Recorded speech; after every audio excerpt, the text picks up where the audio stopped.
Oke, nah ini biomaterial ortopedik. Lanjut, nah ini mungkin salah satu mungkin kita lebih gampang bilangnya implan ya di sini. Implan yang paling banyak dipakai banyak kasusnya adalah ini yang total hip replacement. Jadi yang dia bentuknya seperti ini, yang ada bagian yang nanti tersambung ke tulang femur, yang kemudian di sini biasanya case-nya itu terjadi pada orang-orang yang entah itu kecelakaan atau mungkin osteoporosis dan lain sebagainya, yang di sini kaput femurnya atau kepala femurnya itu ada yang retak, ada yang patah dan lain sebagainya, yang kemudian harus digantikan dengan implan ini, yang di sini menghubungkan antara tulang femur dengan tulang pelvis kayak begitu. Jadi ada beberapa bagian ya, yang di sini ada bagian istilahnya stemnya atau bagian yang batang yang tertanam di dalam tulang femur nantinya ketika sudah diimplan. Kemudian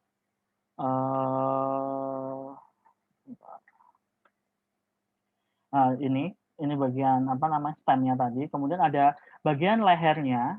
Ini bagian lehernya. Kemudian ada bagian kepala kaputnya, istilahnya kaput femurnya yang mengganti kaput femurnya. Kemudian ada bagian yang di sini menghubungkan antara bagian yang nempel ke femur dengan bagian yang nempel ke pelvis. Nah, kalau yang ini bagian yang nempel ke pelvis. Jadi ada beberapa bagian ya. Bagian utama itu ada 4. Ini yang nempel ke pelvis, penghubungnya, pengganti kepala femur, dan stemnya. Itu bagian-bagian yang utama di hip implant di sini. Nah, kemudian di sini material-material yang digunakan, mungkin kalau misalnya teman-teman di sini ini sudah dapat ini belum, mata kuliah biomaterial kan ya? Sudah kan ya? Sudah, Pak. Yang Pak. Lagi jalan sekarang atau sudah semester sebelumnya? Jalan, Pak. Jalan sekarang. Yang sudah dapat tentang biomaterial apa saja? Metal sudah dapat belum? Metal. Kalau metal sudah, Pak, sebelum UTS. Sudah, Pak. Keramik sama polimer sudah juga? Polimer udah, kalau keramik lagi jalan. Oke. Nah, ini soalnya nanti akan berhubungan dengan material-material itu, bagaimana kemudian kita bisa menganalisis dan lain sebagainya. Kenapa? Nah, di sini material-material yang ada di sini itu dipilih yang satu sisi mungkin dari sisi kekuatan harus menyerupai dengan tulang begitu ya, yang bisa kuat begitu, tetapi harus juga yang mampu menahan tekanan. Karena biasanya kuat saja tidak cukup. Maksudnya kuat itu bagaimana? Contoh, kalau misalnya sudah dapat keramik lagi jalan, salah satu sifat keramik itu adalah brittle, yang artinya dia itu kuat, tetapi ketika mendapatkan gaya atau tekanan yang melebihi ketahanannya si material ini, si keramik, dia akan langsung crack. Jadi kalau misalnya digambarkan grafik stress strain-nya, sudah dapat belum? Harusnya di ilmu bahan dulu sudah ya ini. Mana kan? Ada grafik yang seperti ini. Ada yang seret begini. Ada yang begini.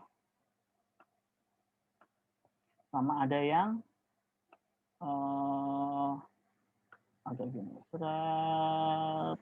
Nah, ada yang tahu nggak? Mana yang misalnya saya kasih A, B, C gitu. Ini yang atas ini A, ini B, ini C.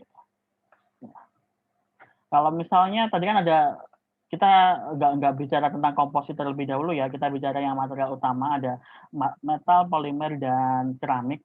Yang A di sini apa kira-kira? Dari 3 itu.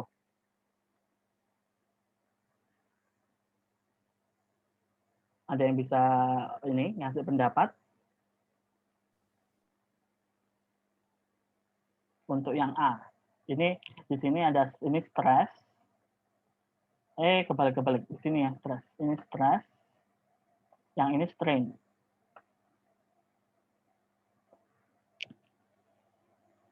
Untuk yang material A di sini, ini material apa kira-kira? Ada yang bisa ngasih pendapat atau nebak begitu?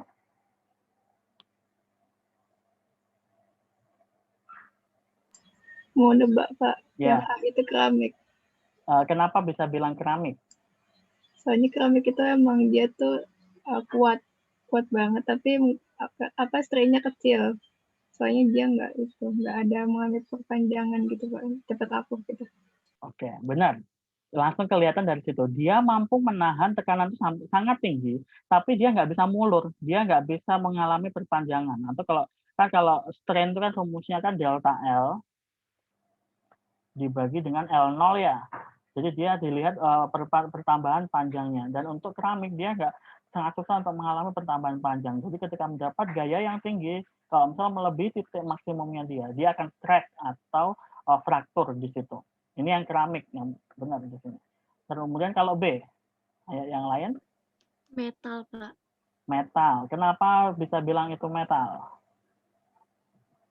Soalnya kalau metal, Mm-hmm. strain sama stresnya itu, metal itu kan kuat, terus dia juga nggak mudah brittle gitu, Pak. Sebenarnya bukan nggak mudah brittle ya, tapi metal tuh brittle tuh yang bukan sifatnya metal. Brittle tuh memang ciri khasnya punyanya keramik brittle itu. Jadi si metal di sini tuh dari sisi stress strain dia itu yang paling lebih stabil. Dia mampu kuat menahan gaya atau tekanan itu kuat, tapi dia juga masih bisa molor begitu. Itu yang metal. Yang dia jelas sisanya ya yang polimer. Jadi dia yang polimer itu sudah jelas ya dia memang memiliki rantai-rantai yang panjang yang akhirnya di situ dia tuh punya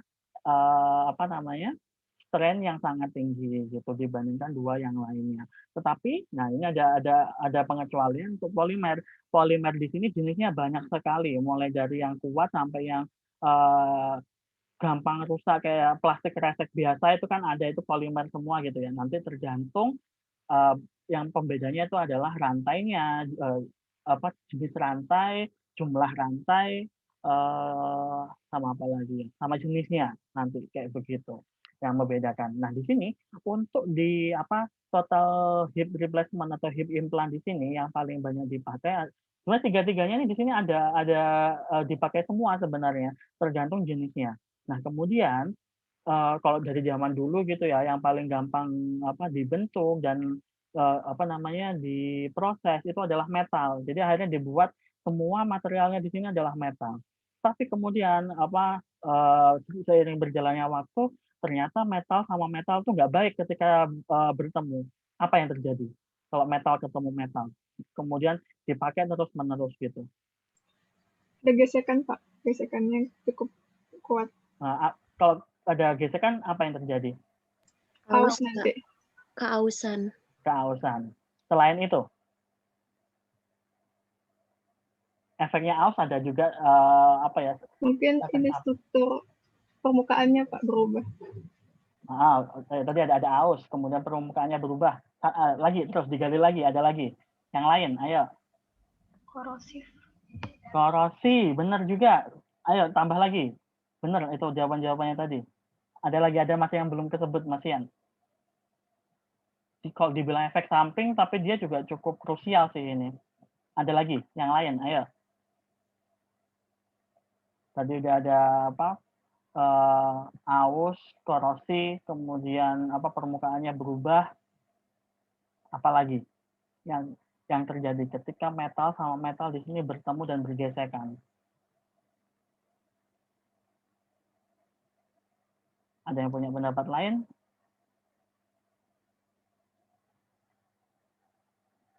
Apalagi kira-kira? Satu lagi deh.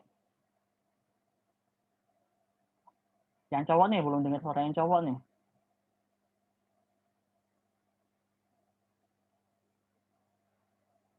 Ada yang tahu? Tadi masih berhubungan dengan tiga yang sudah disebutkan tadi. Ada yang berhubungan dengan dengan korosi. Kalau korosi mungkin secara kimiawi lebih tepatnya. Kalau misalnya tadi ada juga yang kalau permukaannya berubah nanti menghasilkan apa sebenarnya, itu yang jawaban selanjutnya. Atau ketika aus tuh nih sama aus atau permukaan berubahnya efeknya akan menghasilkan apa sebenarnya?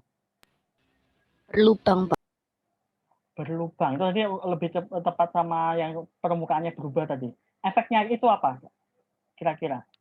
Kalau misalnya tadi permukaannya berubah, ada yang berlubang begitu. Akhirnya menghasilkan apa kalau ada kayak begitu? Temperaturnya naik, Pak. Ada benernya ini, ada menghasilkan kalor.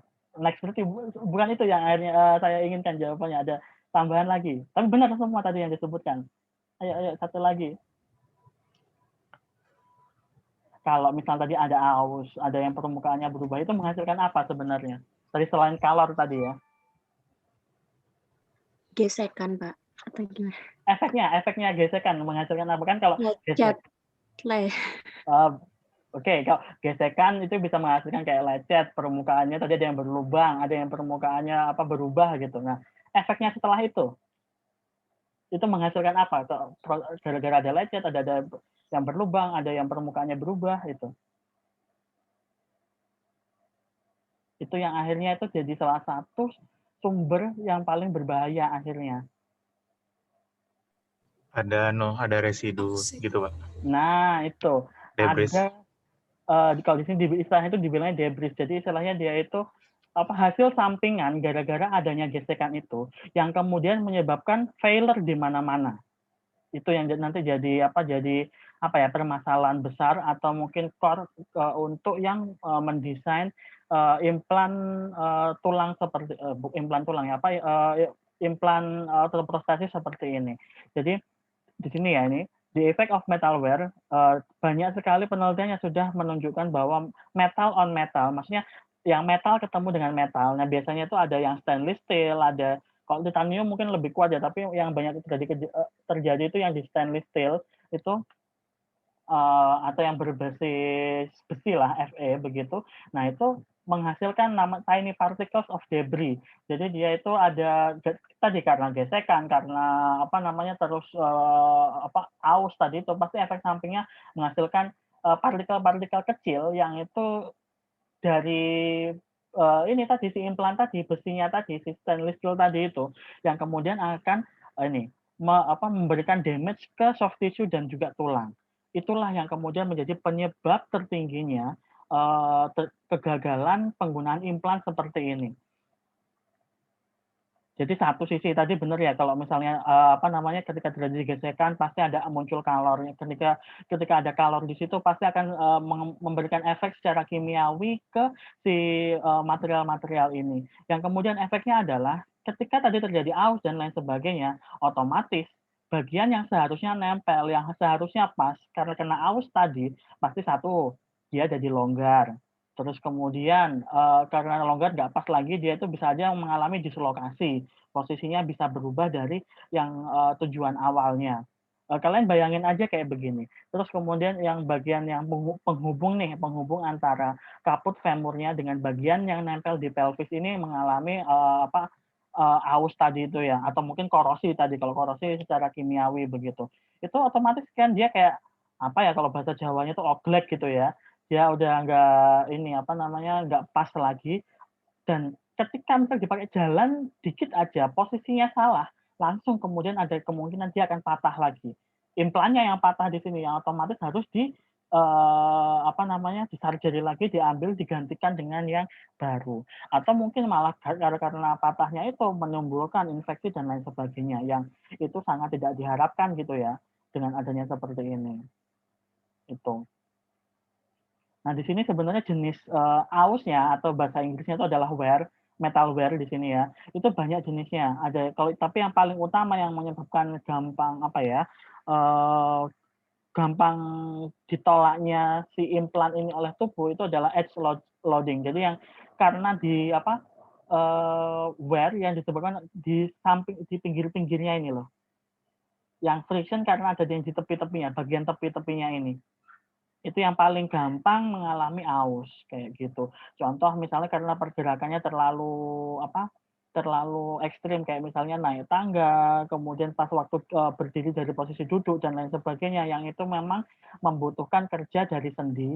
Yang ini jadi kan tujuannya menggantikan sendi ini kan ya, sendi yang dari femur nempel ke tulang panggul atau pelvis. Nah, itu yang kemudian akhirnya mengalami banyak terjadi aus di situ sampai kemudian berefek pada implannya itu. Nah, ini nih case yang paling banyak terjadi itu kayak yang ini bagian di bawah ini.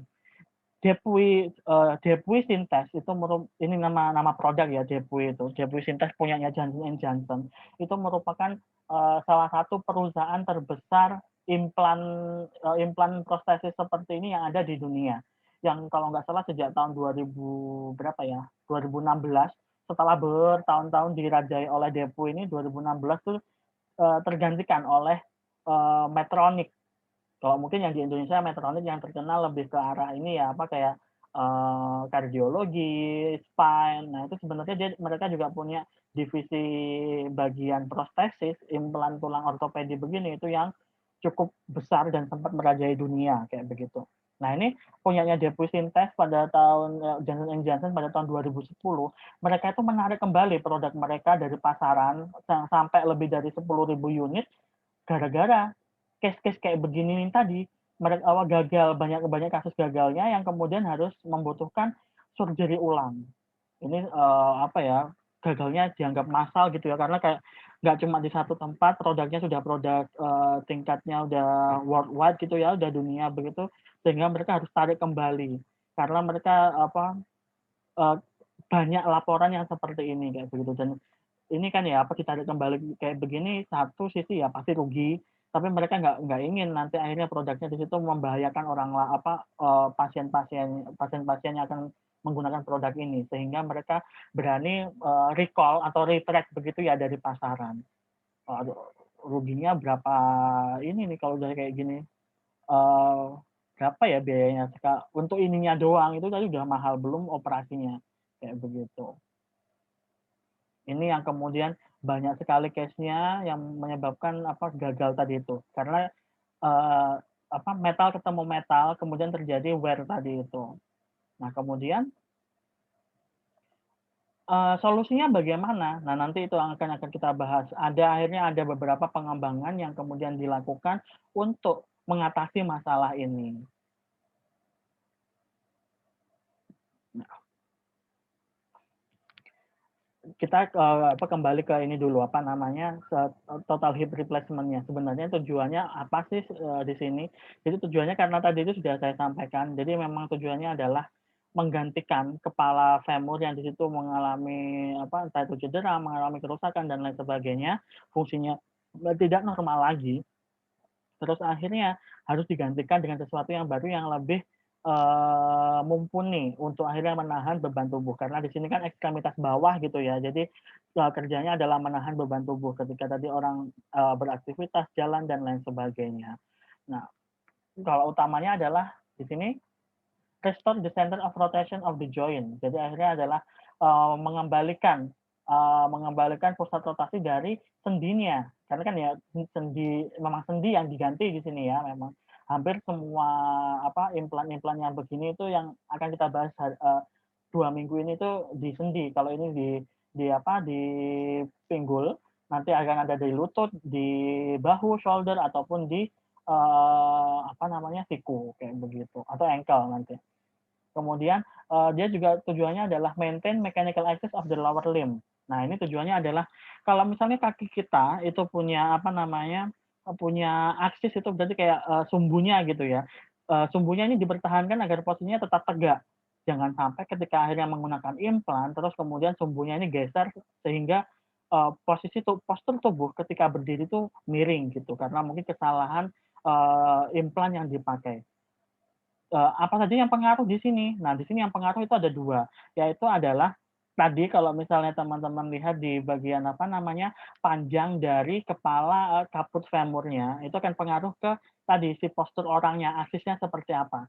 Karena di sini kan setiap orang secara anatomis itu pasti berbeda, dan tapi tetap akan ada range normalnya, tergantung ras biasanya. Kayak misalnya kita di Asia nanti akan berbeda dengan yang Kaukasoid di di Eropa atau mungkin dengan yang Afrika, itu kan berbeda dari sisi anatomisnya, yang itu menjadi dasar untuk mendesain prostesis yang sesuai dengan lokasi tempat ini ya, lokasi atau tempat marketnya disebarkan kayak begitu.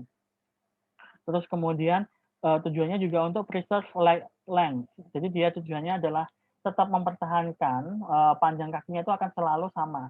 Nah, ini ketika ada satu yang akan susah tuh biasanya kalau dua sisi yang kena harus bisa akhirnya menyeimbangkan, akhirnya membuat posturnya itu harus sama kanan dan kiri.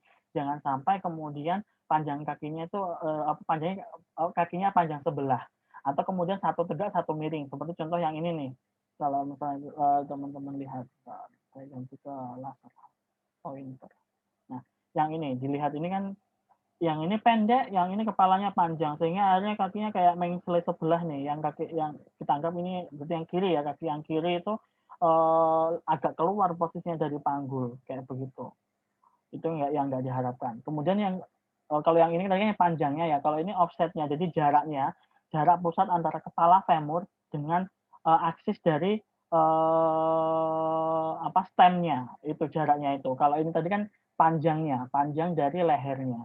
Itu akhirnya dua opsi ini yang paling berpengaruh untuk akhirnya menentukan prostesis yang mana sih yang paling sesuai untuk case tertentu, kayak orang-orang tertentu kayak begitu.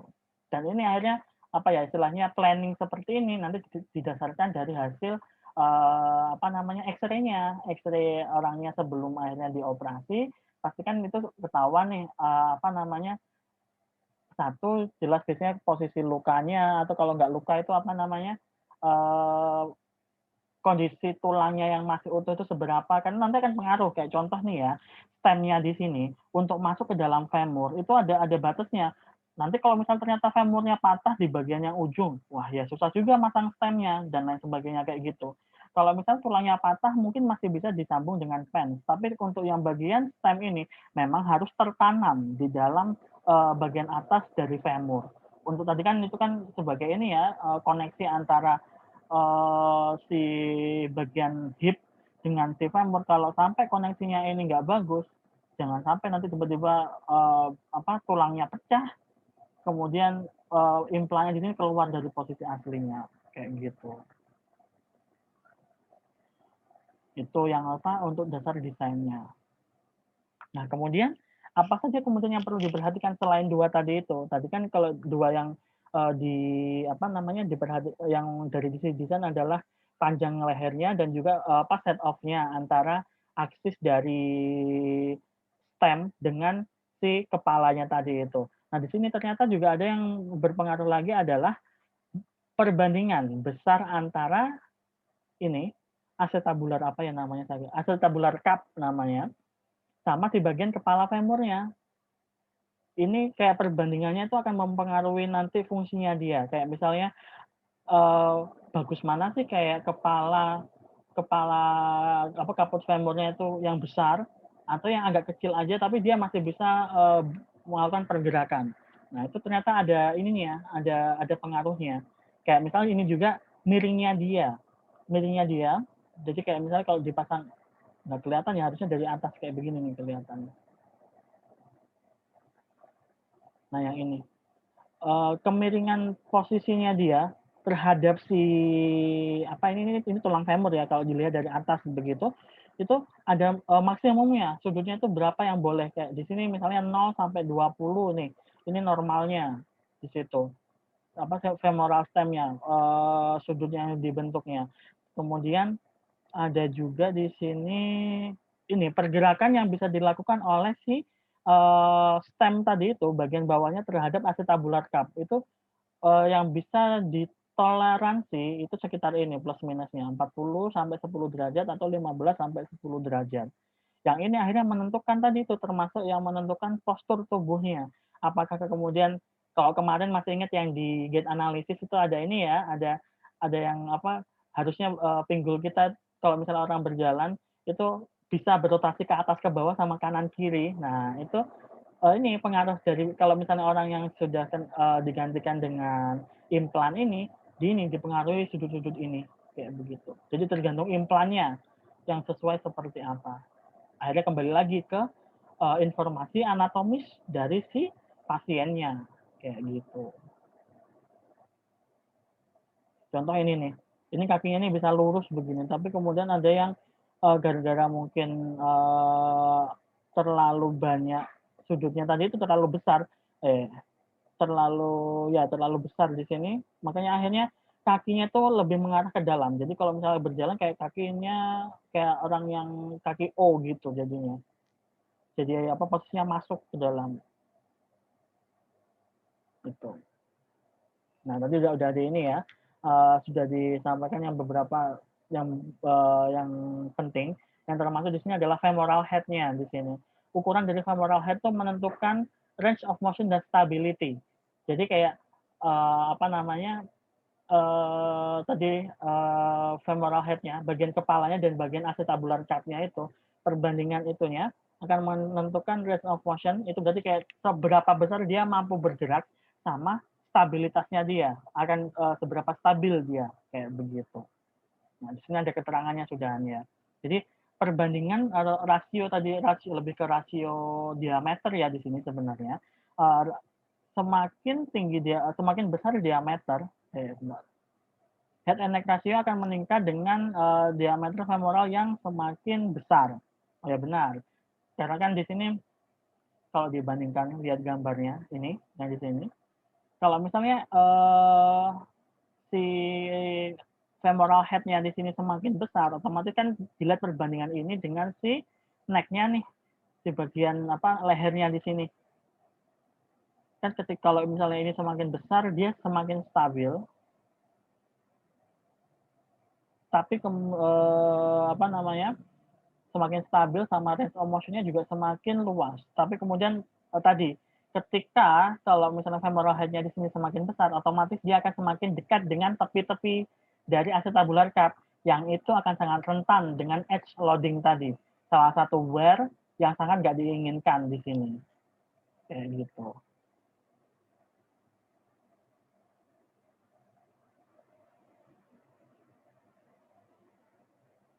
Nah, ini contohnya perbandingannya ya, begini. Ada yang dia ini ada yang jadi perbedaan adalah perbandingan antara si femoral head dengan neck-nya. Jadi rasionya.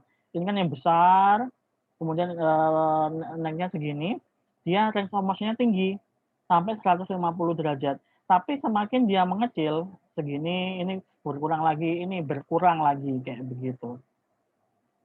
Jadi range of motion-nya akan semakin lebar.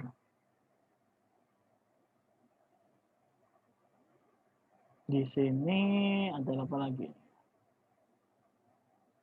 Ketika femoral head-nya semakin besar, otomatis jarak empty space atau jarak antara si femoral head dengan si acetabular cup otomatis akan semakin berkurang, yang akhirnya akan lebih gampang untuk si femoral head itu keluar dari acetabular cup-nya. Itu yang berbahaya, yang nanti terjadi dislokasi sampai kalau misalnya pada orang normal itu dislokasi itu berarti kayak ini nih apa sendinya geser gitu. Kalau di sini bisa aja pecah si acetabular cup-nya yang harus akhirnya dioperasi lagi kayak begitu.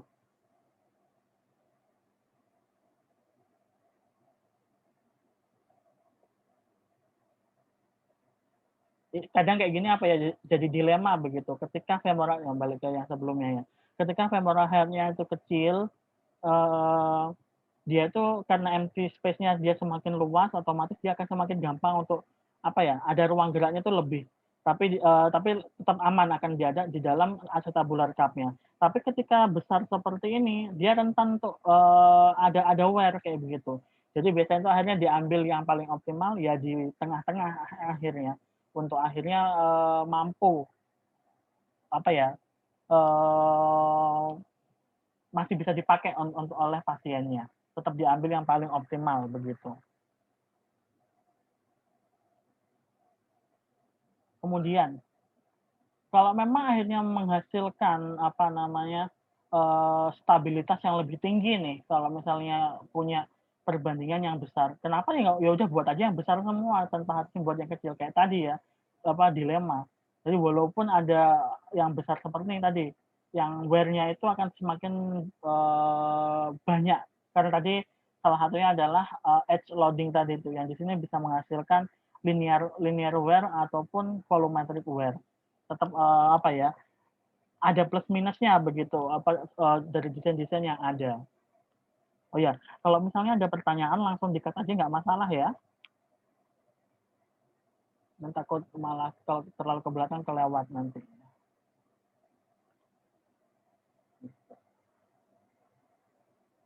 Nah, ini tugasnya dari apa namanya, kalau untuk THR, case-case yang paling banyak terjadi apa istilahnya, orangnya udah udah operasi untuk mengganti apa tadi apa operasi total hip replacement begini, mereka kembali atau misalnya minta direvisi begitu ya apa hasil operasinya itu gara-gara ada 2 yang paling banyak, yaitu instability. Jadi orangnya itu nggak bisa berdiri nggak stabil, sakit dan lain sebagainya, atau namanya ini ada aseptic loosening. Aseptic loosening ini efek gara-gara wear tadi itu. Jadi istilahnya ada yang dirasakan sama si orang itu di bagian sendinya itu sudah nggak apa ya, nggak nggak pas lagi di posisinya, makanya dia mengalami loosening. Jadi itu udah agak longgar jadinya, kayak kerasa gitu. Satu sisi karena ini tulang ketemu metal, kalau yang metal sama metal tadi menghasilkan wear, bisa aja nanti kalau itu terlalu lama jadi ini, jadi apa namanya infeksi, karena nanti ada wear tadi itu apa debris tadi itu, yang itu pasti dianggap sebagai benda asing di sini.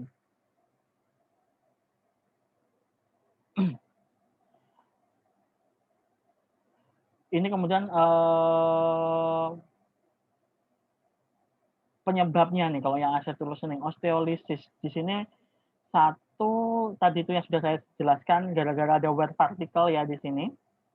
Yang kemudian efeknya adalah menyebabkan tulangnya, di sini yang kena tulangnya akhirnya. Tulangnya mengalami pecah atau kalau misal dianggap apa ya, dari sisi molekulernya, jadi sel-sel tulangnya itu rusak jadinya, atau bisa jadi infeksi gara-gara adanya wear particle tadi atau debris tadi itu, kayak gitu. Nah ini ya, jadi apa dilemanya tetap ya ini terulang lagi di sini. Ketika femoral head-nya itu besar diameternya, dia pasti ya lebih stabil, tapi tetap karena femoral head-nya semakin besar, dia akan semakin banyak kontak dengan acetabular cup yang tadi yang bagian yang nempel di apa pelvisnya, otomatis akan muncul edge loading tadi. Nah, ini ya banyak istilah-istilah yang baru mungkin buat kalian, tapi jadi kalau misalnya ada yang lupa atau apa tanya aja, nggak masalah. Jadi kalau misalnya edge loading, edge ingat aja itu artinya kan pinggir gitu ya. Jadi istilahnya itu ada pembebanan di bagian pinggir yang akhirnya menyebabkan adanya debris tadi atau wear di sini. Wear di sini bukan ini ya, bahasa Inggrisnya bukan memakai, tapi wear di sini itu aus tadi kalau bahasa Indonesianya. Nah, ini yang kemudian banyak dikembangkan sekarang. Akhirnya banyak yang dibandingkan gitu. Bagaimana kemudian tadi mengatasi masalah yang pertama, yang akhirnya antara metal sama metal tuh banyak terjadi permasalahan. Jadi akhirnya dicoba dipasangkan dengan material-material yang lain. Contoh di sini ada metal on polyethylene. Nah, polyethilennya ini nggak polyethylene yang ecek-ecek ya. Polyethilennya di sini yang udah namanya UHMWPE. Ada yang tahu nggak? Tahu, Pak. Apa? Ultra high molecular weight polyethylene. Nah, benar sekali. Jadi dia yang ultra high. Jadi yang udah molecular weight-nya atau berat molekulnya di sini sudah sangat tinggi. Biasanya ratusan ribu biasanya.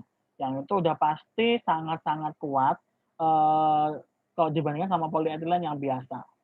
Kayak gitu. Kalau polyethylene yang biasa itu apa sih? Biasanya ya dia buat botol dan lain sebagainya. Kalau kalian lihat botol-botol minuman begitu ada gambar segitiganya. Nah, itu kan ada yang biasanya PE dan PP atau PS begitu. Kalau PS itu yang styrofoam.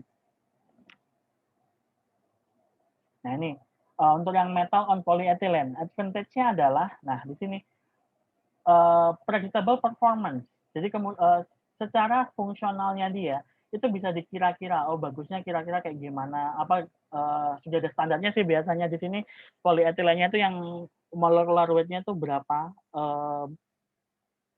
ratus ribu begitu sudah ada ininya. Terus kemudian failure mechanism-nya itu bisa diprediksi, kira-kira kayak kalau mungkin gagal, itu gagal di mananya, itu bisa diprediksi mekanismenya. Kemudian ada namanya local biological effect. Jadi efek-efek biologis yang kemudian ketika memang bertemu dengan darah, ketika bertemu dengan sistem imun, itu bagaimana itu cuma secara lokal efeknya, nggak yang sistemik yang menjalar kemana-mana. Terus kemudian nah ini yang bagusnya si polyethylene sama metal ini yang ini forgiving materials. Jadi dia nggak banyak dipengaruhi oleh yang keadaan di sekitarnya. Jadi yang di sini sudah dipastikan bahan yang dipakai itu satu yang udah kompatibel ya sama tubuh manusia yang sudah bisa diterima begitu. Terus kemudian di sini yang metal itu yang bagian ini stem sama kaputnya. Kemudian yang bagian acetabular cap-nya tadi tuh yang nempel di pelvis itu yang polyethylene di situ. Jadi ukurannya dia ini ya, kalau yang metal polimer itu sangat mudah untuk dibentuk dibandingkan yang paling susah itu yang keramik biasanya itu yang susah dibentuk karena satu dari sisi dia kan kuat nih untuk akhirnya bisa membentuk dia menjadi bentuk yang agak irregular itu akan susah, yang bentuknya nggak beraturan akan susah. Jadi harus ada semacam kalau di besi itu ada mesin bubutnya gitu ya. Tapi kalau yang untuk polimer ini ada treatment khusus untuk pencetakan pun akan lebih mudah kayak gitu. Terus kemudian ini ada juga, nah keuntungannya kalau pakai polimer itu sangat mudah untuk di crosslink yang tujuannya adalah meningkatkan kekuatan dari material tersebut. Nah ini kalau di biomaterial harusnya ketika bahas polimer udah dibahas nih crosslink begini, terus ada bagaimana polimer itu terjadi. Nah kalau crosslink di sini dia itu biasanya difasilitasi oleh bahan lain yang dia itu membuat rantai polimer itu semakin rapat. Jadi kayak kalau misalnya polimer itu memang bentuknya udah rantai, nah antar rantai ini dikasih kayak kait-kait lagi gitu, dikasih sambungan-sambungan lagi yang membuat dia akan semakin kuat kayak gitu. Dan murah. Ini yang jadi akhirnya jadi poinnya juga di sini. Untuk yang polimer memang jauh lebih murah dibandingkan yang metal. Apalagi kalau metal kayak titanium, itu mahal banget tuh harganya. Tapi, nah ada disadvantage-nya tadi osteolisis sama aseptic loosening di sini lumayan banyak terjadi kayak gitu. Karena tadi itu untuk sisi polyethylene sendiri walaupun dia udah ultra high molecular weight ya, tapi dia masih mungkin untuk mengalami aus. Jadi kemudian bisa mengalami loosening juga. Terus kemudian dari si metalnya sendiri ada kemungkinan untuk bisa tetap menghasilkan wear yang edge loading tadi itu yang kemudian menyebabkan osteolisis. Terus susah untuk adanya lubrikasi di situ. Jadi di sini ya kalau misalnya pada sendi-sendi, ada yang tahu nggak yang berperan sebagai lubrikator itu apa di situ? Kalau di sendi-sendi manusia, ada satu cairan khusus yang ada di sendi yang kerjanya dia sebagai lubrikan. Ada yang tahu nggak? Apa nama cairan itu? Synovial. Ah benar. Siapa tadi yang jawab nih nggak muncul namanya? Salwa, Pak. Oh Salwa. Nah benar. Cairan sinovial yang ini banyak sekali di sendi-sendi tubuh manusia yang kerjanya adalah sebagai lubrikan atau memberikan lubrikasi, memberikan pelumas agar tulang sama tulang itu nggak ketemu langsung gitu ya. Kalau bayangkan aja tulang sama tulang ketemu langsung, di situ ada syaraf, sakitnya kayak apa gitu ya. Itu. Terus kemudian tadi ini high wear rate di sini untuk yang femoral head-nya besar ukurannya. Terus kemudian, nah ini kalau misalnya cross-linkingnya dia itu terlalu tinggi, dia akhirnya mirip-mirip sama keramik, dia jadi brittle akhirnya. Jadi kalau brittle itu kalau misalnya udah kena gaya lebih sedikit aja dari batasnya dia langsung dia akan fraktur kayak gitu. Kemudian nih kalau dibandingkan sama yang metal on metal ini masih lebih oke sih yang metal on polyethylene ini, karena yang untuk yang metal on metal itu efek yang paling krusial adalah yang efek biologinya dia. Jadi dia itu secara biologis karena metal di sini kalau ya memang semuanya di sini benda asing ya dari luar, tetapi untuk metal ini memang yang paling susah untuk diterima sama tubuh. Jadi ketika apalagi dalam bentuknya sudah bentuk debris tadi itu ya, bentuknya sudah wear tadi itu akhirnya ketika ketemu sama sistem imun tubuh pasti akan dianggap sebagai benda asing, kemudian dianggap sebagai ancaman begitu, otomatis memberikan sifat toksik akhirnya. Itu yang kemudian sampai parahnya jadi tumor, kanker kayak begitu ketika penanganannya terlalu terlambat kayak gitu. Nah kemudian karena di sini metalnya di sini akan bisa berubah menjadi ion-ion, ngefeknya sama ginjal akhirnya kayak begitu. Karena akhirnya yang nyaring kan di sini ginjal ya, ketika di sini debrisnya itu kemudian masuk ke pembuluh darah, ada ion-ion metal tadi itu yang besi-besi di sini itu tadi mempengaruhi kerja dari ginjal. Nah, kemudian ada lagi nih yang terakhir. Ini opsi yang kemudian muncul tapi akan menyusahkan proses produksi di sini sebenarnya. Karena tadi yang saya bilang keramik itu untuk proses pembentukan yang irregular bentuknya, sudut-sudutnya itu susah dibentuk karena dia kuat. Jadi harus ada yang lebih kuat lagi nih untuk mampu membentuk si keramik di sini. Nah, di sini karena dia tadi itu kuat, dia tough begitu. Maka wear-nya kecil, makanya lowest wear dibandingkan dua yang lain begitu.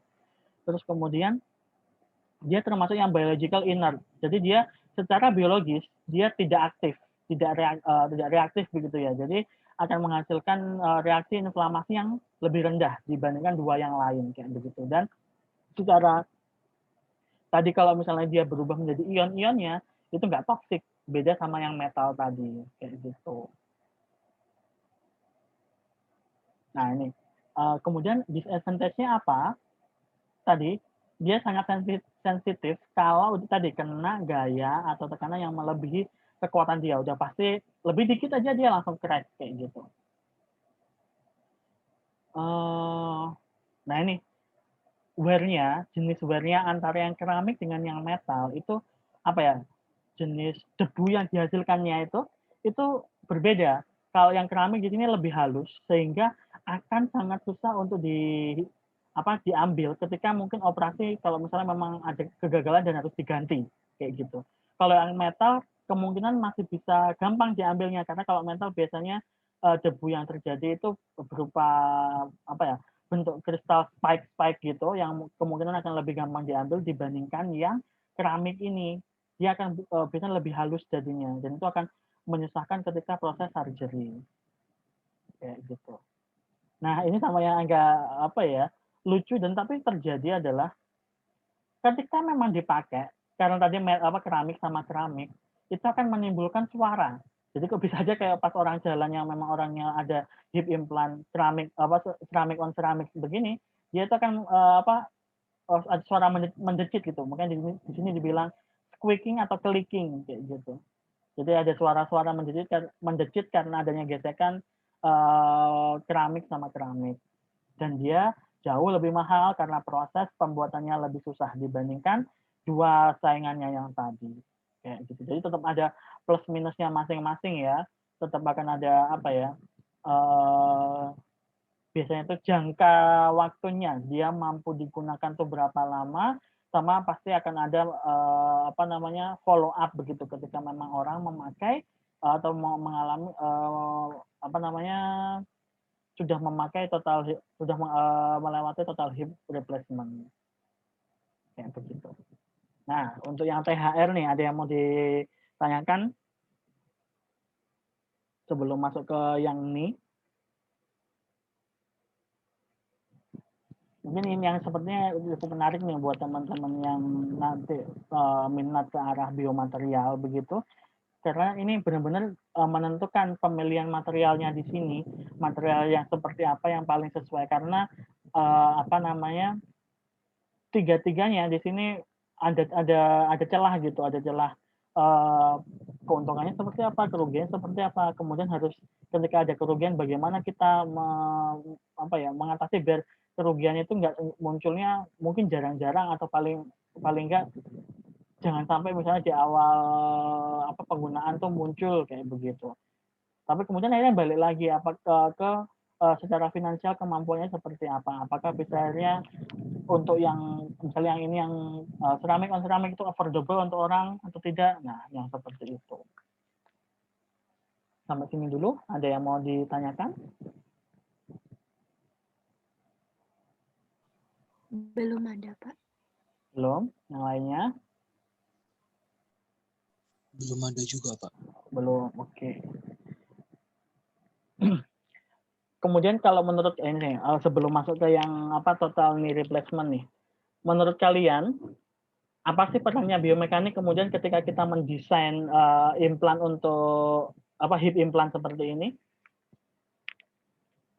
Gimana biomekanik akhirnya berperan di sini?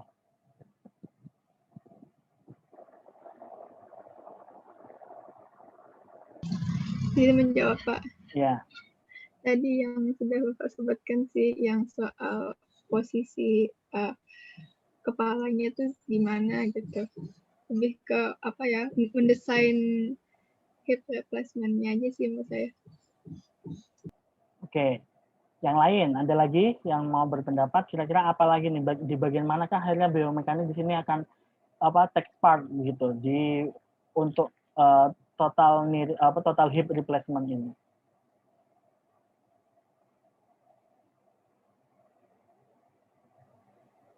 Izin jawab, Pak.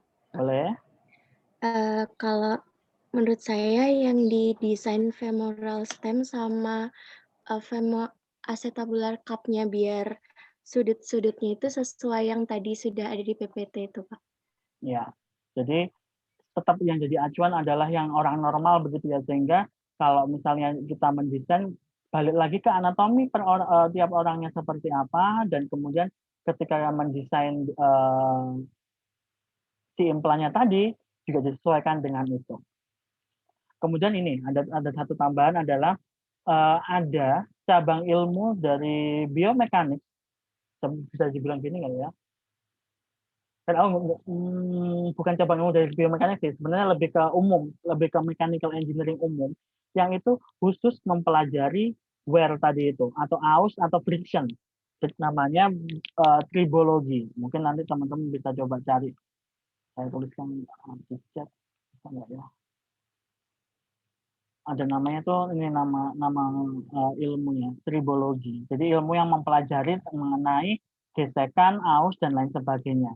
Ini awalnya tuh ilmunya di mechanical engineering, jadi lebih ke arah yang ilmu-ilmu di mesin-mesin pabrik begitu, bagaimana kemudian mereka secara efisien karena dipakainya nanti bertahun-tahun, apakah alat-alatnya akan bertahan lama, atau kemudian ketika ada aus tuh sampai berapa tahun sih masih bisa dipakai. Nah, kemudian akhirnya berkembang ke arah yang medis, kemudian muncul namanya biotribologi. Biotribologi di sini akhirnya semua yang akhirnya berkaitan dengan gesekan, dengan aus yang ada di tubuh manusia itu dibahas di sini. Ada yang bisa ngasih contoh sederhana nggak? Kira-kira contoh gesekan atau aus selain case-case yang dari implan kayak begini? Contoh sederhana. Yang kemudian ternyata itu jadi sorotan untuk produk-produk yang lumayan besar menurut saya. Ada yang bisa ngasih contoh nggak? Atau pendapat gitu? Yang berkaitan dengan gesekan atau aus tadi itu, tapi yang ada di tubuh manusia.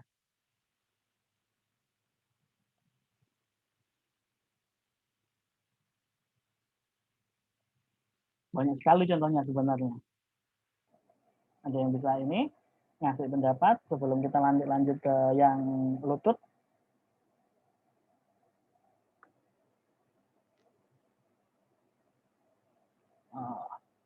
Kayaknya perlu dipanggil nih, namanya siapa ya?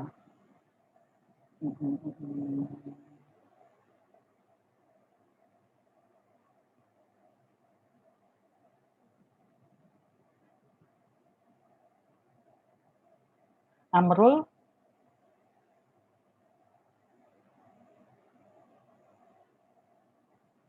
Kira-kira bisa ngasih contoh apa kira-kira yang berkaitan dengan gesekan atau aus yang ada di tubuh manusia? Ada nggak nih orangnya nih? Ya Pak, maaf. Amrul sepertinya mic-nya sedang ada masalah Pak. Kemarin sempat disampaikan di kelas lain. Oke. Rusak katanya Pak. Rosina.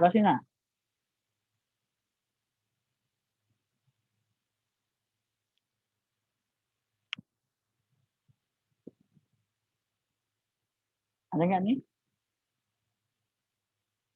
Atau mungkin kalau teman-teman yang lain yang punya pendapat nggak apa-apa ya, sampaikan apa kira-kira contoh yang ada di tubuh manusia yang itu berkaitan dengan aus dan gesekan.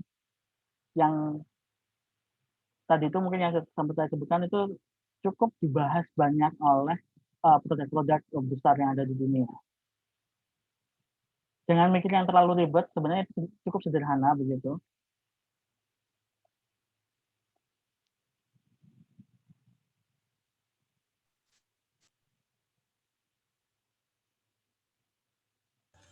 Kalau sendi yang mengalami keausan itu termasuk nggak, Pak? Nah, boleh kan sendi banyak nih tadi sudah kita bahas. Jadi kayak semua sendi itu pasti berhubungan dengan gesekan. Karena di sini sendi kan merupakan bagian yang menyebab adanya pergerakan gitu ya, tempat-tempat yang tumpuan pergerakan kayak begitu. Selain itu, selain yang ada di muskuloskeletal, selain yang itu, sudah bisa ngasih contoh yang lain? Tulang belakang itu termasuk tidak? Masuk muskuloskeletal. Kalau muskuloskeletal hampir semuanya itu ada. Selain yang muskuloskeletal,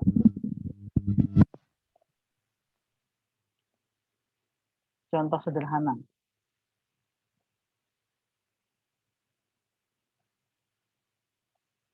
Ayo, masa nggak ada yang ini nih? Oh, di chat ada ini. Gigi, boleh, benar.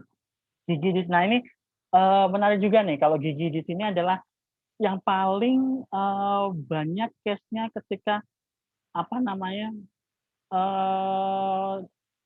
kan kalau misalnya di gigi dan mulut itu paling banyak terpapar oleh istilahnya zat-zat kimia yang dari luar, karena bagian pertama yang ketemu ketika makan gitu kan, dan itu pasti sangat berefek bagaimana gigi dengan gigi itu saling bertemu bergesekan tapi mereka tetap kuat, apakah kemudian akhirnya ketika makan yang keras kemudian sampai patah dan lain sebagainya. Benar sekali di sini, makanya bahkan sampai kenapa sih kok ada kedokteran gigi sendiri dibanding kedokteran yang umum, kok yang bagian tubuh yang lain tuh nggak ada, karena sekompleks itu ternyata untuk gigi dan mulut kayak gitu.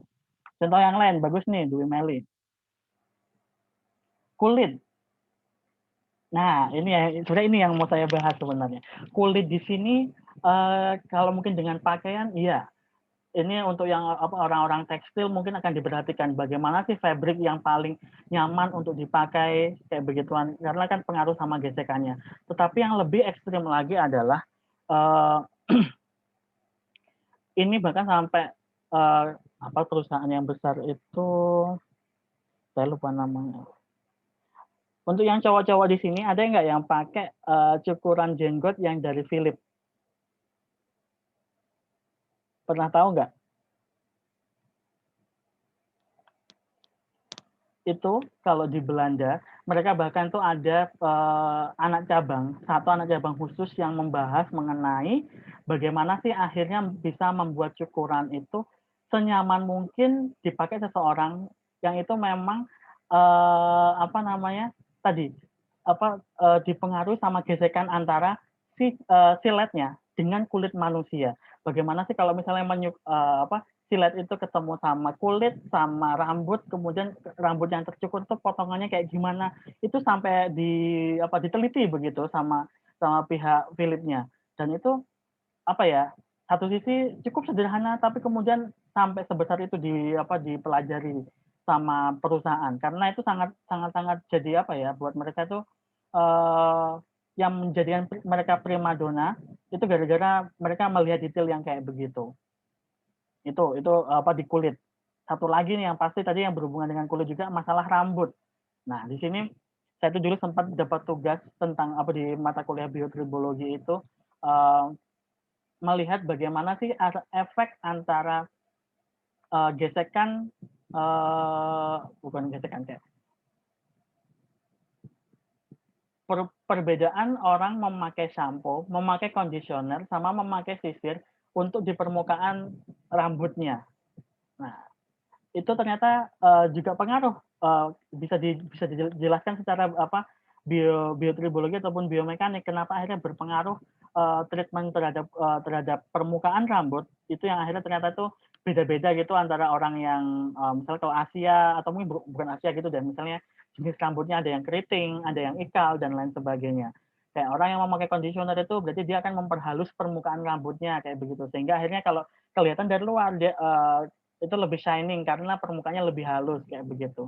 Untuk orang yang misalnya rambutnya keriting itu sebenarnya apa ya di rambutnya itu semakin banyak ikatan sulfurnya kayak begituan. Itu secara kimia ternyata ada perbedaannya begitu dan secara biomekanik untuk melihat permukaannya mana sih yang lebih gampang aus, mana sih yang lebih gampang patah rambutnya itu bisa kelihatan di situ.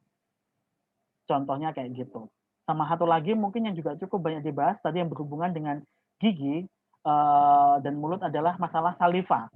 Bagaimana akhirnya saliva di sini karena dia kerjanya kan satu memang sebagai apa ya fungsinya banyak dan salah satunya memang lubrikasi di situ dan itu akhirnya berhubungan dengan bagaimana makanan itu bisa masuk dengan mudah, kemudian nggak menimbulkan gesekan dengan kanan dan kiri dan apa di sekitar jalan masuknya makanan dan lain sebagainya kayak gitu.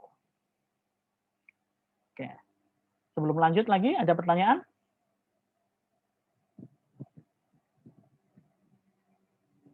Oke, lanjut dulu ya kalau gitu. Nah, yang selanjutnya yang ini tuh hampir sama dengan yang HIP tadi, tapi yang ini untuk yang ini itu sambungannya yang agak berbeda. Di sini dia termasuk yang agak yang paling besar dan paling kompleks. Kenapa? Karena kalau misalnya tadi di HIP itu yang menyambungkan antara bagian tubuh atas dengan bagian tubuh bawah. Yang ini, yang di ini yang cukup berperan untuk memberikan stabilitas tadi untuk orang bisa berdiri tegak.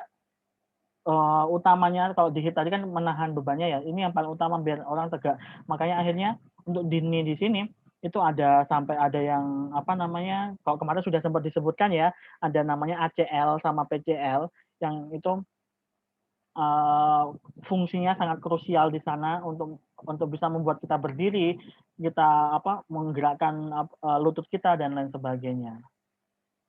Ini bentuk-bentuknya, ini yang permukaan apa namanya tibia dan femurnya kayak bertemunya di kayak gimana sih antara dua permukaan ini kayak begitu.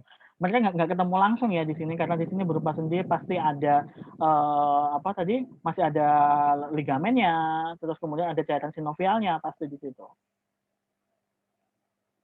Nah, ini. Untuk yang di bagian knee di sini yang paling diutamakan untuk bisa direstorasi itu adalah masalah Q angle-nya. Ini yang kemarin mungkin sempat saya sebutkan ketika di gate analysis gitu ya. Jadi di sini Q angle di sini merupakan sudut antara titik utamanya si apa namanya dari tumpuan bawah femur sampai ke kaput femur ke sampingnya. Sudutnya itu berapa? Ini untuk yang perempuan dia lebih lebar 18 derajat, untuk yang laki-laki 13 derajat atau sekitaran itu. Ini ada 12 sama 16. Ini sekitaran itu untuk apa lebarnya kayak gitu. Itu yang akhirnya di apa ya mau direstorasi biar nanti sesuai kembali. Makanya untuk yang ini biasanya itu setelah operasi proses rehabilitasi untuk akhirnya menyesuaikan biar akhirnya orangnya terbiasa dengan total knee replacement itu agak lama prosesnya. Nah ini ya. Untuk cari titik lurusnya adalah ini titik utamanya antara patella dengan yang bagian bawah tibianya, kemudian tarik garis lurus antara titik patella tadi itu dengan ujung dari sini tulisannya iliac spine, atau di sini gampangnya itu bagian pinggir dari pinggulnya, tulang pinggulnya kayak gitu. Itu nanti yang disebut Q angle.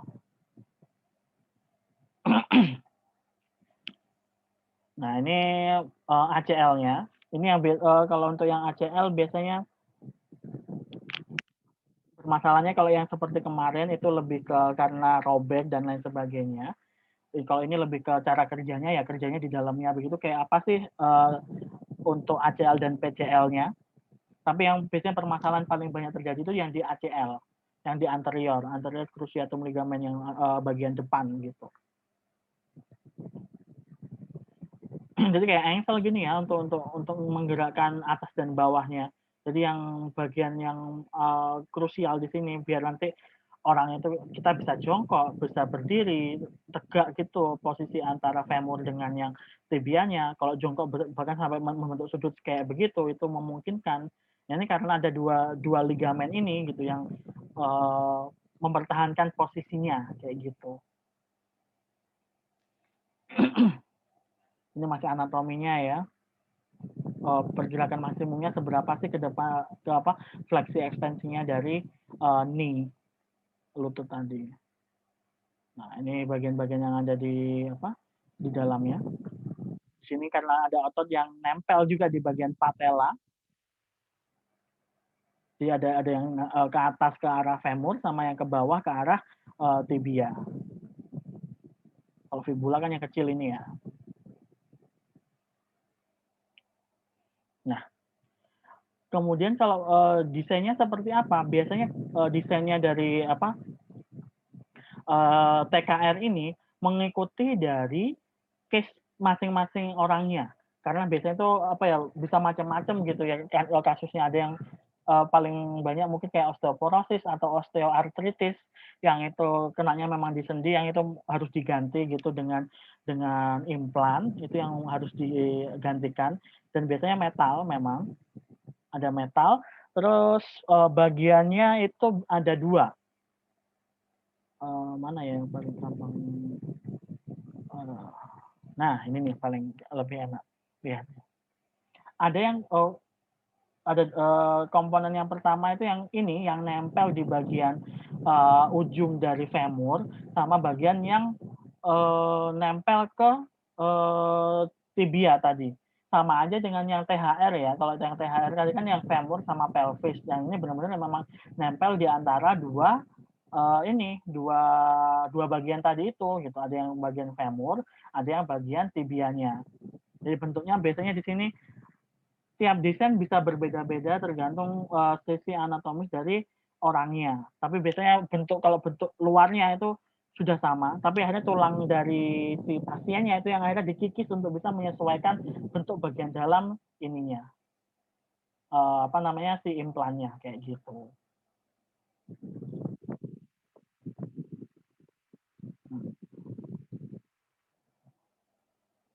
Nah, ada yang ini.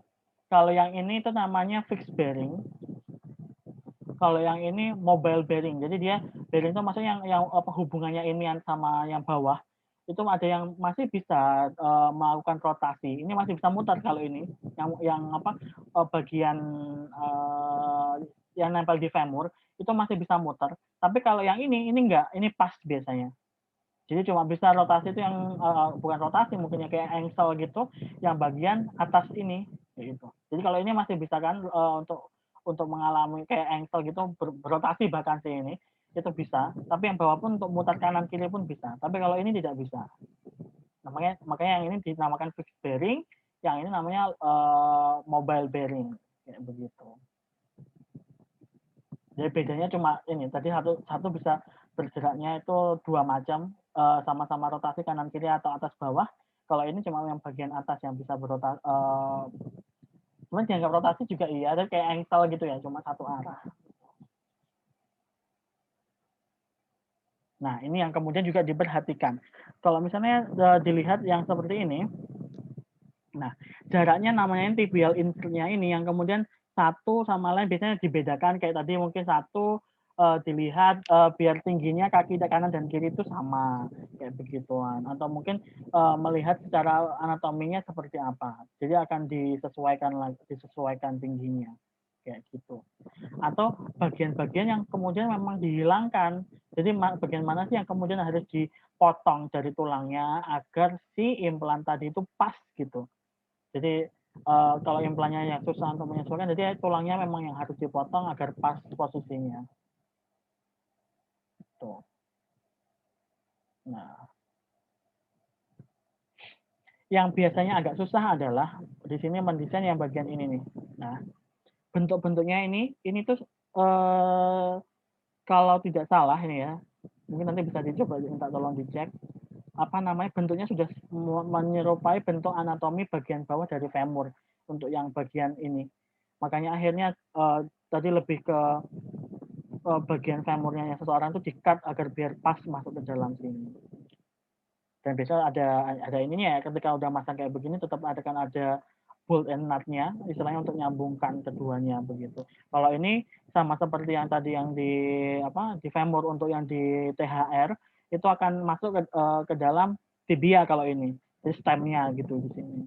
Ini nanti lebih bagian yang ini itu nempel ya di sini di atasnya yang bagian tibial komponen ini, kemudian baru berinteraksi dengan bagian yang femur kayak gitu. Ini yang kemudian nanti di dalamnya pun biasanya tetap akan ada yang tadi pengganti ACL dan PCL, karena tetap itu yang akan bekerja utama sebagai pengatur sendinya di sini, yang ngatur yang bisa memberikan stabilitas, kerjanya dia sebagai sendi itu seperti apa, itu kerjanya ligamen di sini akhirnya.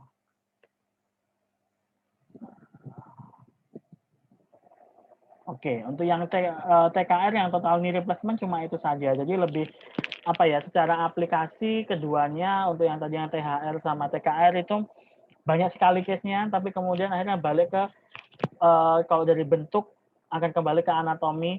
Kalau misalnya yang tadi di THR banyak dipengaruhi dari panjang neck-nya, kemudian set off, ada juga neck and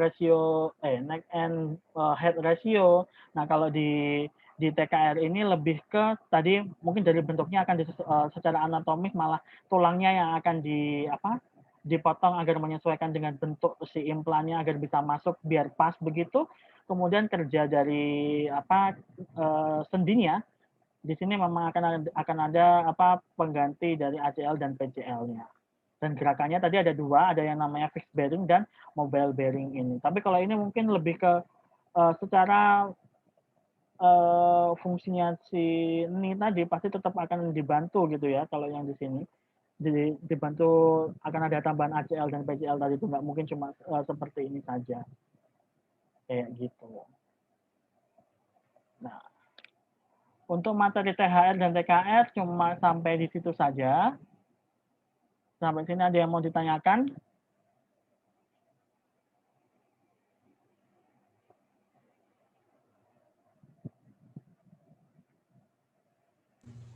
Pak, saya ingin bertanya. Ya. Kalau misalnya buat TKR sama yang sebelumnya ini, kan ada yang dari metal sama seramik, kan itu ada yang berat juga, Pak. Ya. Mungkin beratnya mungkin nggak sama kayak berat tulang biasa, atau mungkin lebih ringan atau lebih berat. Bisa nggak kalau misalnya itu mempengaruhi siklus gait-nya seseorang kayak gitu, Pak? Oke. Pertanyaan bagus dikaitkan sama siklus gait-nya. Jadi akan tetap siklus gait seseorang itu kan pasti di sini dipengaruhi sama stabilitas ya, bagaimana posturnya dan lain sebagainya. Dan di sini fungsinya dari TKR dan THR kan tadi kan salah satunya mau merestore itu kan, posisi secara posturnya seperti apa, stabilitasnya seperti apa.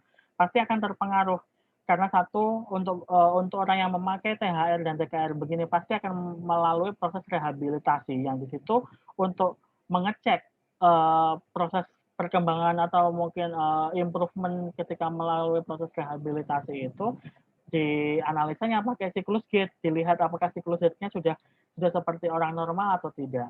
Kalau mungkin tadi dikaitkan dengan beratnya si implan ini sendiri, kalau di sini mungkin lebih otomatis ya sebenarnya saya kurang tahu pastinya apakah memang akhirnya lebih berat atau tidak, karena untuk yang metal sendiri pun, untuk yang implan seperti ini sebenarnya tidak terlalu berat karena itu nanti akan mempengaruhi apa namanya orangnya sendiri. Jadi kemungkinan untuk range beratnya sudah akan disamakan dengan berat yang digantikan.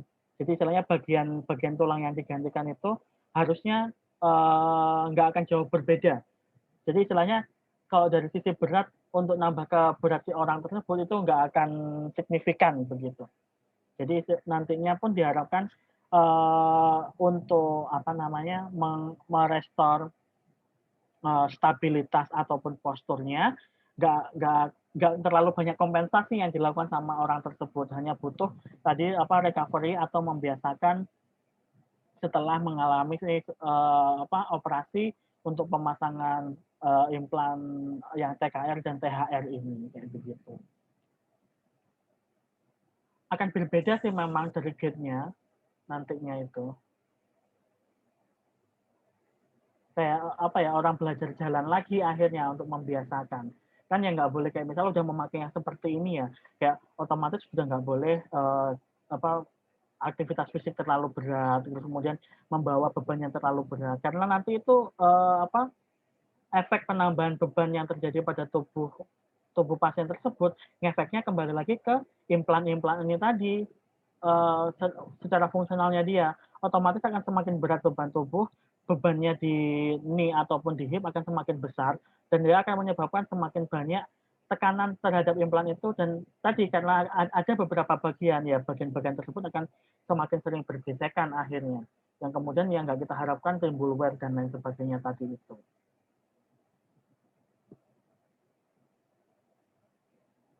Baik Pak, terima kasih. Oke, ada lagi?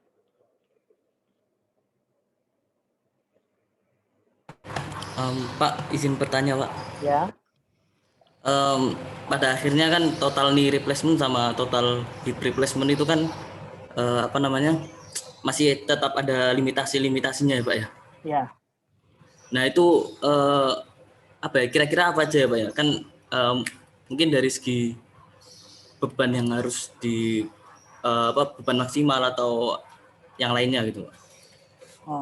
Tadi ya tetap ya, karena kan di sini pasti yang namanya sudah yang ada di tubuh manusia normal kemudian digantikan karena fungsinya sudah turun, pasti tadi terbatas dalam arti di sini satu sisi nggak akan pernah kembali ke fungsinya yang semula, pasti ada batasan-batasannya. Tadi seperti misalnya nggak boleh melakukan aktivitas fisik terlalu keras gitu, karena tadi itu ini tiap-tiap part di sini kalau misalnya dia terlalu sering ada gerakan yang berlebih yang menyebabkan dia itu bergesekan satu bagian dengan bagian yang lain, yang itu gesekannya yang terlalu ekstrim ya, atau enggak yang kita harapkan, tadi kemungkinan untuk terjadi namanya aseptic loosening, terus kemudian osteolisis itu akan semakin meningkat. Terus kemudian tadi penambahan beban pada orang tersebut, misalnya membawa sesuatu yang berat-berat, ya otomatis itu mempengaruhi, apalagi karena di sini posisinya ada di ekstremitas bawah, yang itu memang kerjanya adalah menjaga stabilitas dan menopang beban tubuh, pasti kena di situ. Terutama di ini sih, kalau yang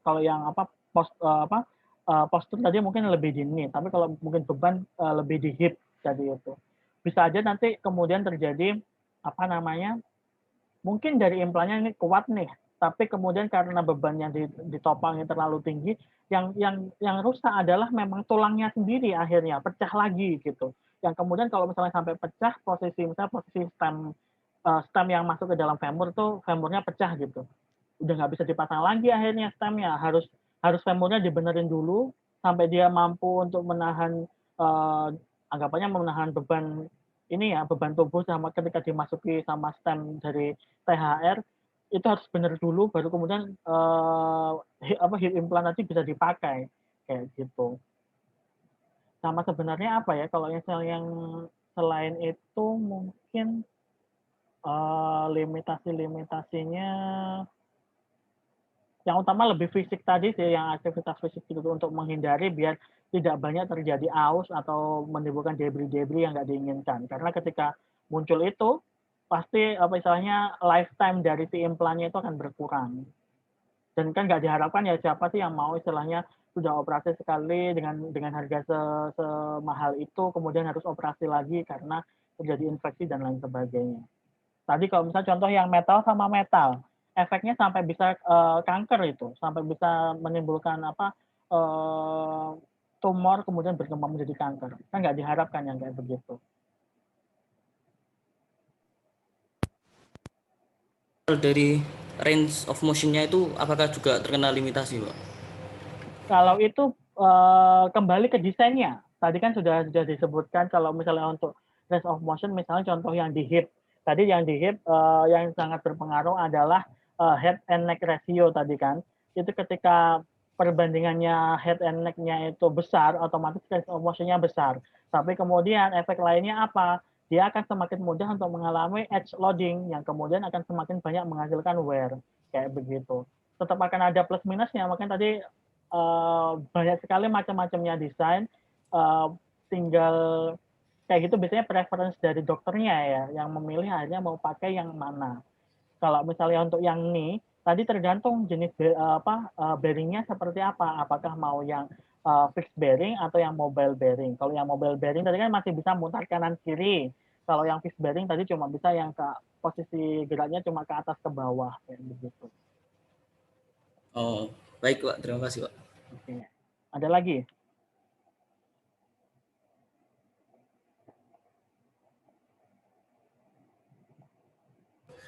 Izin bertanya lagi Pak. Ya, silakan. Kalau nggak salah tadi yang di THR itu yang advantage-nya yang metal on polyethylene itu revisinya bisa unlimited ya Pak ya? Kalau nggak salah. Nah, ya, terus? Nah itu prosedurnya gimana Pak ya? Kan revisi itu maksudnya kan istilahnya kan nggak surgery lagi atau gimana itu kayak gimana Pak? Mungkin bisa jelasin Pak bentuk revisinya Pak. Nah, tadi ya revision benar. Jadi revision di sini maksudnya adalah ketika memang ada kesalahan, kesalahan dalam arti entah itu masangnya kurang tepat atau dari sisi ukuran kurang oke yang kemudian harus direvisi, ada yang sesuatu yang digantikan. Nah itu tidak terbatas, maksudnya pilihan-pilihannya bisa lebih banyak karena tadi untuk yang polyethylene kemungkinan untuk dibuatnya lebih gampang, jadi akan lebih banyak ready bentuk-bentuknya lebih bisa bervariasi gitu dibandingkan yang metal ataupun yang keramik. Terus kemudian tadi ya kalau di sini kan berbagai macam jenis perbandingannya bisa macam-macam kayak besar. Kalau mungkin yang bagian metalnya tadi yang kepala femurnya itu udah fix seperti itu, tinggal yang bagian acetabular cup-nya kemudian yang bisa dibuat beda-beda begitu. Atau misalnya kayak salah. Kalau acetabular cup nanti akan kembali lagi ke bentuk ini anatomi si pasiennya. Tinggal yang untuk istilahnya untuk mengoreksinya itu akan jauh lebih mudah untuk di sisi polyethylene-nya ya di sini. Kalau misalnya dibandingkan yang sama yang lain kayak gitu. Contoh misal dibanding sama keramik tadi kan, keramik sudah saya bilang karena dia sangat kuat, ya bagus, kuat dia tidak gampang terkikis dan lain sebagainya. Tapi akhirnya dari sisi produksi untuk membentuk yang bisa kayak misal membuat acetabular cup yang itu nggak sederhana begitu bentuknya akan sangat susah memang dan prosesnya akan lama sehingga biayanya mahal kayak begitu. Jadi memang revision di sini maksudnya tadi ketika ada yang kurang tepat dari proses ketika implantasinya itu kurang tepat ya harus ada yang direvisi jadinya, harus ada yang diganti agar lebih baik lagi lah yang dirasakan atau yang diterima oleh pasiennya kayak gitu.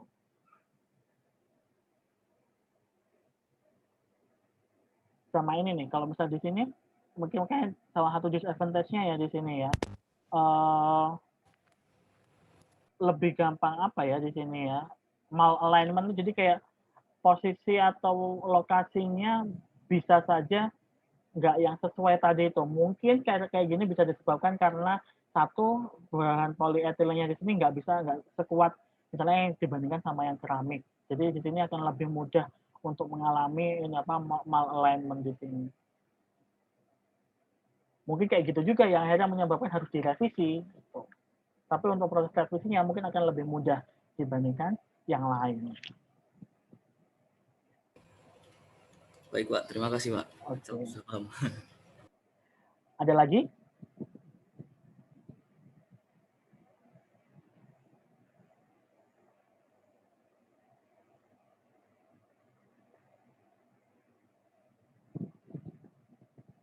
Ada lagi yang mau ditanyakan?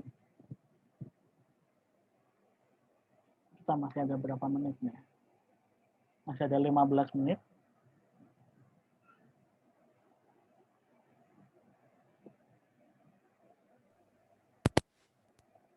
Lagi enggak? Ya.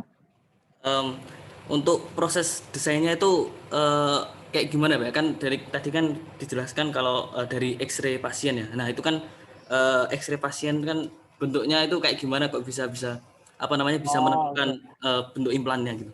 Terima kasih Pak. Gini, kalau misalnya untuk yang hasil dari yang X-ray itu sebagai tadi yang saya sempat bilang kan namanya untuk planningnya dokter gitu ya. Dari hasil X-ray itu pasti tahu nih bentuk kan kalau misalnya pasien itu memang cedera misalnya karena karena kecelakaan atau mungkin karena osteoporosis atau osteoartritis pasti ketahuan gitu bentuk cederanya itu seperti apa yang kemudian harus digantikan dengan implan yang seperti apa dari sisi bentuk dulu. Kayak misalnya memang yang hilang itu kepala femurnya. Oh, berarti nanti dokter akan menentukan kayak harus dipotongnya nih femurnya sampai panjangnya seberapa sih yang kemudian nantinya si implan THR tadi itu stemnya itu bisa masuk sempurna kayak begitu. Kan kalau misalnya dari hasil X-ray gitu kan ketahuan kan kayak bisa tahu ukurannya yang baik kayak bagian tubuhnya bagian tulangnya yang masih baik itu sampai seberapa itu kan bisa tahu nih dokternya sehingga akhirnya dokter bisa menentukan mau pakai implan yang mana panjangnya yang pas yang ukurannya yang pas untuk pasien tersebut kayak begitu. Terus kemudian untuk menentukan tadi misalnya contoh yang acetabular cup ya kembali lagi ke bagian dari pelvisnya. Apakah pelvisnya memang yang untuk nempelnya si kepala femur itu masih bagus, masih oke, masih bisa ditempeli untuk acetabular cup atau tidak? Nah, ini juga jadi permasalahan selanjutnya biasanya. Apakah kemudian tulang-tulang yang maksudnya di sekitarnya untuk nempel acetabular cup itu masih mumpuni untuk menahan beban atau ketika ketambahan sama acetabular cup. Kalau memang enggak, wah itu akan jadi permasalahan. Jadi pasti dilihat dulu kondisinya si pasien ini. Makanya ada planning dulu di awal agar kemudian ketika memang sudah dilakukan surgery itu implan-implan yang akan digunakan untuk diimplantasi itu memang pilihan yang tepat. Terus kemudian diharapkan implantasi ini bertahan lama sehingga tidak perlu ada lagi surgery kedua selanjutnya dan lain sebagainya. Nggak ada lagi permasalahan-permasalahan yang muncul akibat kesalahan pada proses planningnya. Jadi seperti itu. Ada bayangan nggak akhirnya? Maksudnya sebelum melakukan surgery harus memang diperhatikan terlebih dahulu nih kondisi yang mau digantikan sama yang nanti akan menggantikan itu apakah pas atau enggak dari berbagai macam sisi. Kayak begitu. Itu dokter sih yang bisa menentukan ya, yang bisa mengambil keputusan begitu. Cuma kita sebagai nanti seorang engineer, kita harus bisa memberikan berbagai macam opsi sehingga ketika ada case begini harus bisa pakai ini, ketika ada case begini harus bisa pakai yang desain yang seperti ini, kayak begitu. Terutama nih kalau misalnya ada tertarik memang menjadi seorang product designer atau yang di bagian engineer lah ya begitu. Tapi mungkin lebih ke product designer untuk yang biomedical product begitu. Itu memang biasanya permasalahan atau permintaan itu berasalnya dari dokternya, dari yang punya pasien ada permasalahan seperti itu yang mungkin itu sering ketemu gitu. Tapi selama ini terlalu lama proses pemilihannya karena mungkin belum ada implan yang memang pas untuk kasus seperti itu. Itu yang biasanya itu susah kayak gitu. Jadi harus akhirnya dokternya cari yang paling optimum, nggak bisa kalau misalnya milih salah satu yang kayak begini, ternyata ada disadvantage-nya, ada yang kayak begini. Tapi tetap akhirnya ya udah gimana caranya agar pasiennya juga bisa tetap bertahan, kualitas hidupnya meningkat dengan pilihan implan yang ada saat itu, kayak gitu. Oke, baik Pak, terima kasih. Ya. Nah, ini masih ada 10 menit. Jadi kan saya kemarin sudah sempat dikasih tahu Bu Osma kalau misalnya untuk 2 kali Senin ini kan akan digunakan kuliah di kota pengolahan sinyal. Benar kan ya?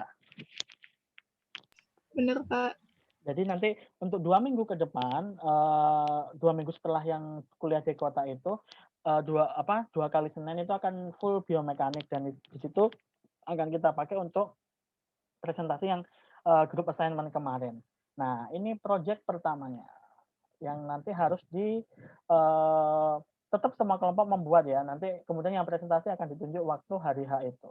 Kemungkinan nanti akan ada 2 atau 3 kelompok yang akan maju. Nanti tetap walaupun soalnya begini tetap dikaitkan dari sisi biomekanik ya, tapi karena ini agak lebih berbau lebih ke biological medicine ya nanti mungkin. Jadi proyeknya adalah tadi ya yang sempat kita bahas berulang-ulang lagi adalah one of the main failure cases in implants or prosthesis used in is body rejection. Jadi tubuh kita yang menolak karena ada tadi ada wear dan lain sebagainya, kayak begituan yang kemudian ditolak sama tubuh karena dianggap itu sebagai benda asing. Nah, kemudian as a future biomedical engineer, what do you think? What we can do to improve the acceptability of the implant or increase the durability of the implant? Jadi bagaimana menurut kalian cara kita agar implan itu lebih bisa bertahan lama di dalam tubuh atau lebih gampang diterima sama tubuh? Nangkep nggak pertanyaannya? Kalau ini masih belum desain sih nanti mungkin yang tugas yang project yang kedua akan lebih desain. Jadi kalau yang ini nanti boleh kalian cari dari literatur atau mungkin kalian punya ide sendiri, it's okay, nggak apa-apa disampaikan aja.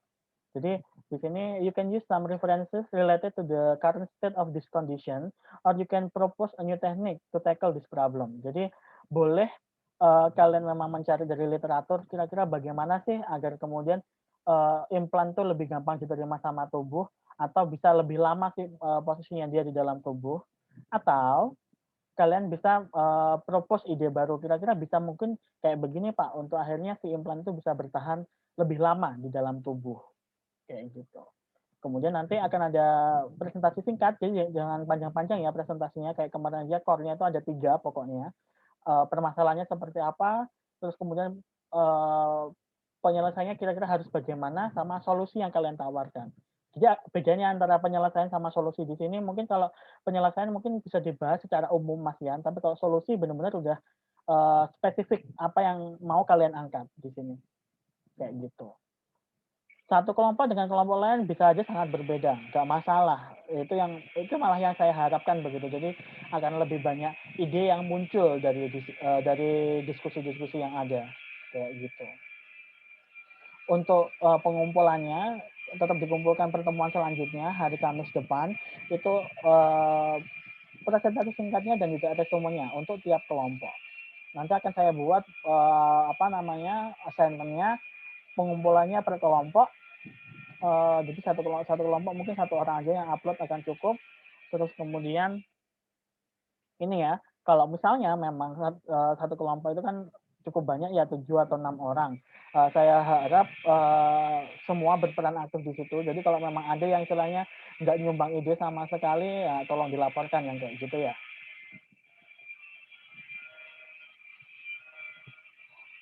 Oke, sampai sini mungkin ada yang mau ditanyakan.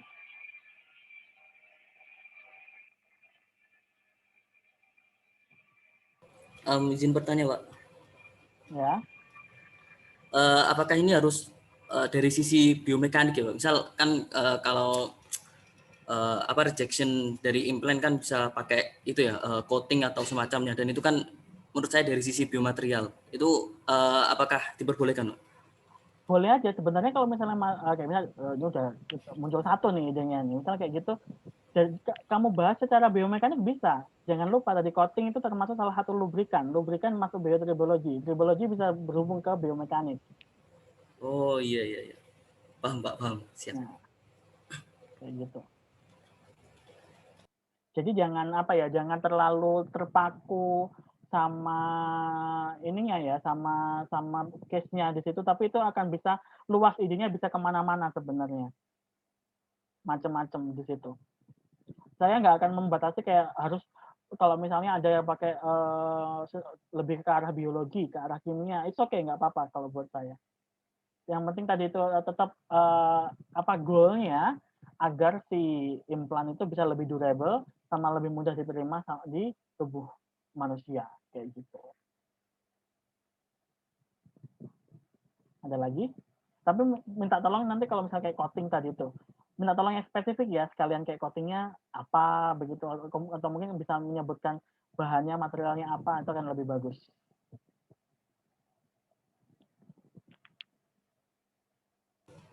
Berarti ini bisa dari segi metodologi, bisa dari segi bahan atau apapun itu ya Pak ya? Boleh, caranya, bahannya, atau kemudian treatment yang mau diberikan kayak gimana, it's okay. Banyak sisi yang bisa kalian bahas sebenarnya. Tadi kalau mungkin ada yang tertarik ke arah biologi, bisa ke arah kimianya, juga bisa kayak gitu. Bahkan secara mekanik pun bisa sih menurut saya untuk di otak-atik kayak begitu. Mekanik itu dalam arti kayak bentuknya, ada yang diubah apanya kayak begitu. Yang tujuannya tadi tetap biar lebih mudah diterima. Baik Pak, terima kasih. Pak, izin bertanya. Ya.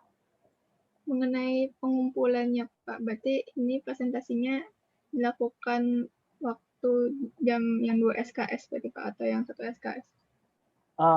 Yang hari Senin pokoknya. Iya, kan 2 kali Senin bakal kosong kan untuk yang biomekanik. Jadi nanti yang 2 kali selanjutnya itu yang memang tiap hari Senin aja kita presentasinya. Berarti mulai Senin besok ya Pak ya?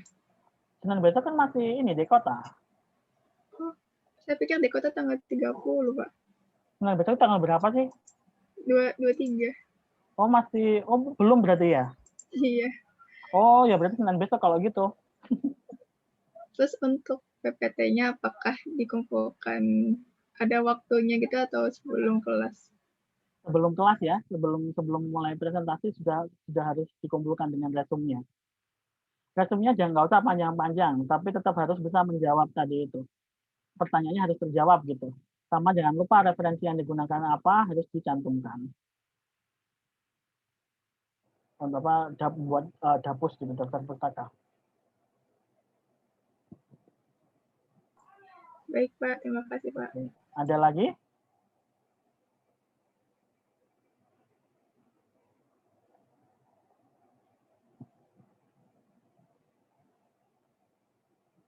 Ada lagi yang mau ditanyakan?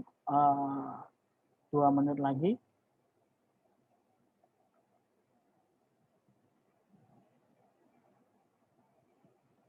Oke, kalau misalnya tidak ada yang ditanyakan, nanti bisa aja nyusul ditanya di grup WhatsApp ya, kalau misalnya ada yang masih mau ditanyakan.